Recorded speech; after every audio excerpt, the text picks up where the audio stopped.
Iran के सदर हसन रूहानी ने इल्ज़ाम लगाया कि ईरान के फौजी परेड पर हमले में अमेरिका के इत्तेहादी मुल्क का हाथ है।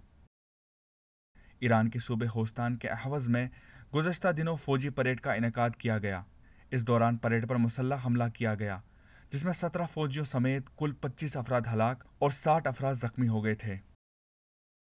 हसन रूहानी ने किसी भी मुल्क का नाम नहीं लिया, ताहम उन्होंने इस बात का इशारा दिया कि इस हमले के पीछे एक गुमनाम अमरीकी इत्तेहाद मुल्क का हाथ है। اینا را تحریک میکنند. آمریکایی‌ها هستند که به اینها شرایط لازم رو در اختیارشون میگذارن که این جنایات رو مرتکب بشن.